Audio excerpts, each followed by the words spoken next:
Bismillahirrahmanirrahim. Assalamualaikum warahmatullahi wabarakatuh. Selamat pagi, salam sejahtera bagi kita semuanya. Shalom, Om Swastiastu, Namo Buddhaya, salam kebajikan.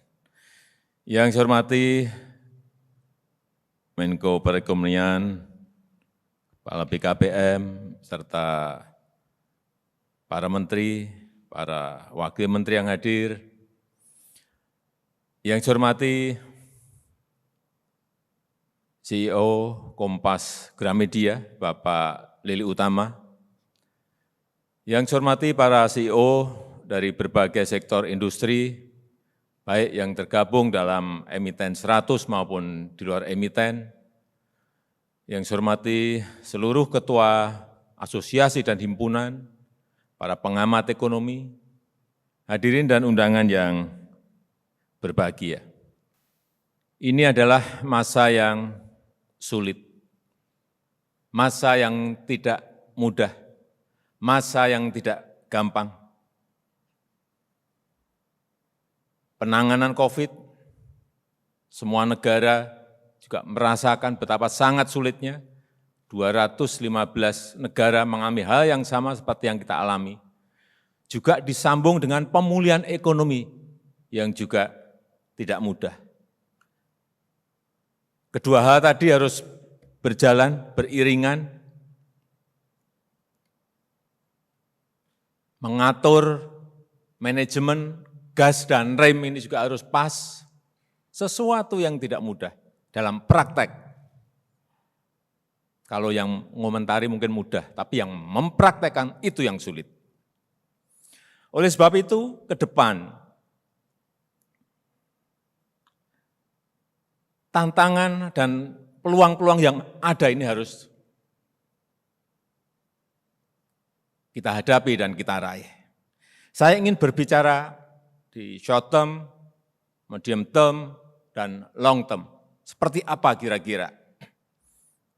Dalam jangka pendek, ini akan kita teruskan yang berkaitan dengan bantuan sosial. Untuk yang tidak mampu, terus. Kemudian yang berkaitan dengan bantuan untuk usaha mikro, usaha kecil, usaha menengah, terus. Entah insentif pajak, kemudian bantuan modal darurat, terus.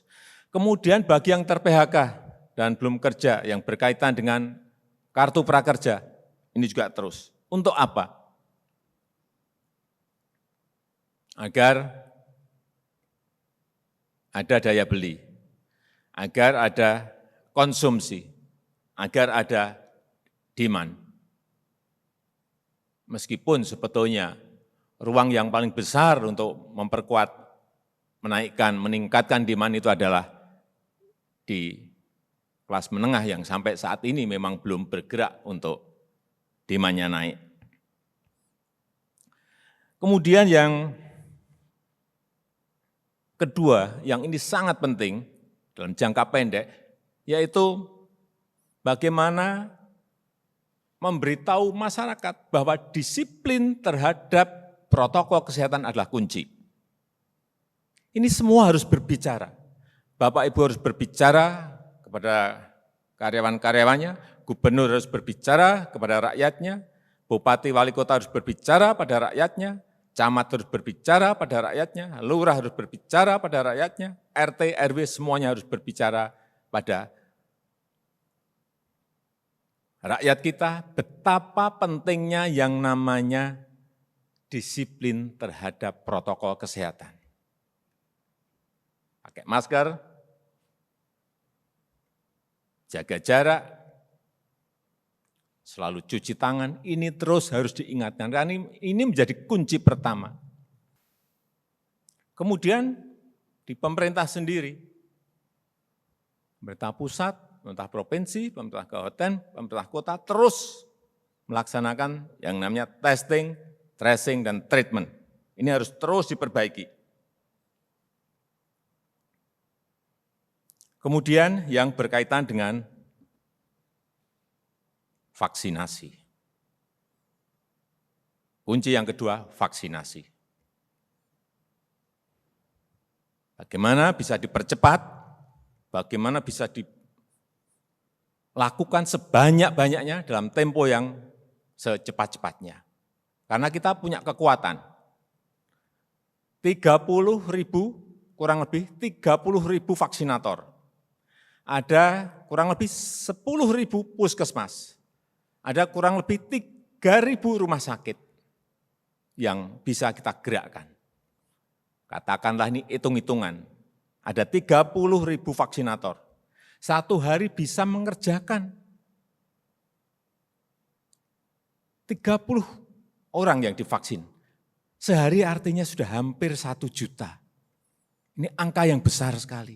Ini kekuatan kita ada di sini. Negara lain nggak punya, puskesmas nggak punya. Kita memiliki. Yang setiap tahun juga melakukan vaksinasi, imunisasi terhadap anak-anak kita. Oleh sebab itu ini terus kita dorong. Juga kesiapan vaksinnya jangan sampai terlambat. Ini kenapa pernah saya bilang sebetulnya tidak ada setahun harusnya vaksinasi kita ini sudah bisa kita selesaikan. Karena angka-angkanya yang saya hitung kita bisa. Kemudian ada yang bertanya bagaimana mempercepat lagi. Banyak dari perusahaan, para pengusaha menyampaikan, Pak, bisa enggak kita vaksin mandiri? Ini yang baru kita akan putuskan. Karena apa? Kita memang perlu mempercepat, perlu sebanyak-banyaknya. Apalagi biayanya ditanggung oleh perusahaan sendiri. Kenapa tidak? Tetapi sekali lagi harus kita kelola isu ini dengan baik. Mungkin bisa diberikan asal merek vaksinnya berbeda. Tempat untuk melakukan vaksin juga berbeda, bisa dilakukan. Tapi yang kita semakin optimis adalah, terakhir yang saya lihat angkanya, indeks kepercayaan konsumen sudah berada di angka 92. Kemudian Purchasing Manager Index juga sudah berada di angka 51,3. Ini sudah hampir mencapai normal sebelum pandemi. Kemudian di saat-saat ini juga ada kenaikan harga-harga komoditas. Ini juga akan membantu kita dalam pemulihan ekonomi, baik itu yang namanya batu bara, baik yang namanya CPO, baik yang namanya karet, naik semuanya. Sehingga dalam medium term, dalam jangka menengah, bahwa new normal ini akan mempengaruhi seluruh pola kehidupan masyarakat dan struktur ekonomi ke depan. Pasti semuanya akan terpengaruh. Protokol kesehatan ini akan merubah semuanya. Sehingga hal-hal yang berkaitan dengan ekonomi juga nanti akan ada protokolnya. Entah itu makan di restoran, pasti nanti ada protokol barunya. Naik pesawat, naik transportasi, pasti ada protokolnya. Kerja di pabrik, pasti nanti juga akan ada protokolnya untuk menjaga kesehatan kita semuanya. Kerja di mal juga semuanya ada protokolnya. Inilah saya kira perubahan-perubahan yang akan terjadi setelah adanya COVID bisa kita selesaikan. Kemudian kalau ada yang bertanya, industri apa sih yang akan bertahan dalam COVID ini? Kalau kita lihat, saya melihat, dan ini perlu terus kita kembangkan, satu, pangan. Yang kedua, farmasi dan rumah sakit. Tiga, teknologi, ya, jasa keuangan dan pendidikan. Pangan saya hanya ingin menggarisbawahi tentang komoditas barang-barang kita yang masih import. substitusi, barang-barang substitusi import ini harus segera diselesaikan. Urusan gula yang masih import jutaan, padahal kita memiliki lahan, kita memiliki resource semuanya. Kedelai, kita juga memiliki lahan yang sangat luas. Jagung yang masih import juga jutaan ton juga perlu diselesaikan. Bawang putih yang dulu kita tidak import karena di NTB, karena di Wonosobo, Temanggung dulunya juga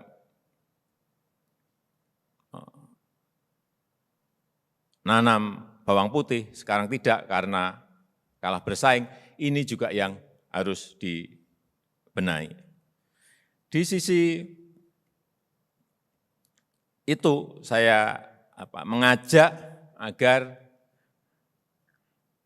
para CEO bisa merancang sebuah kolaborasi kerjasama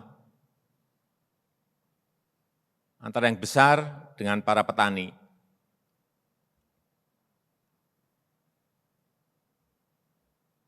Sehingga komoditi-komoditi yang tadi saya sampaikan itu bisa kita selesaikan. Farmasi kita melihat juga, mungkin hampir 80-85% kita ini masih impor. Kenapa enggak dilakukan di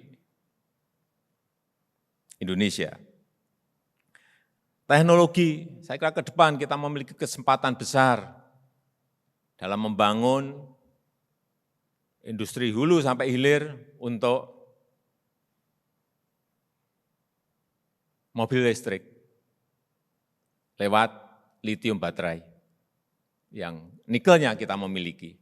Ini saya kira peluang-peluang seperti ini harus kita lihat dan harus didorong agar segera bisa kita laksanakan dan memberikan kontribusi yang besar bagi negara. Kemudian di jangka panjang, long term, saya melihat kita memiliki kekuatan juga di green product, green economy. Yang saya kira sekarang ini semua negara kawasan mulai melihat itu. Di Eropa sekarang sudah mulai undang-undang yang membatasi. Sehingga semuanya ke depan saya lihat green product ini akan berkembang, yang low carbon, resource efficient, socially inclusive, semuanya. Kesetaraan sosial, mengurangi risiko lingkungan, efisien sumber daya, ini yang akan berkembang. Dan kita sekali lagi memiliki kesempatan yang besar juga masuk ke produk hijau dan ekonomi hijau ini. Baik dari sisi produksi, sisi distribusi, dan dari sisi konsumsi, semuanya. Karena ke depan semakin tingginya kesadaran masyarakat akan lingkungan hidup. Ini akan berpengaruh semua terhadap ekonomi, terhadap bisnis global, dan tentu saja akan berpengaruh terhadap ekonomi kita. Yang pertama tadi mengenai green economy, green product. Yang kedua saya kira mau tidak mau kita akan masuk kepada digitalisasi, digital economy. Semua industri pasti harus masuk ke sini.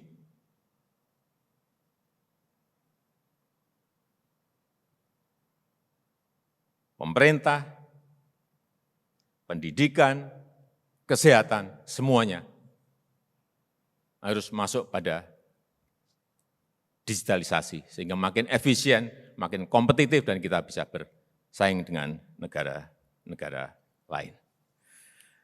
Tahun 2021 adalah momentum kita semuanya untuk bangkit, dan jika kita mampu melewati masa krisis ini dengan baik,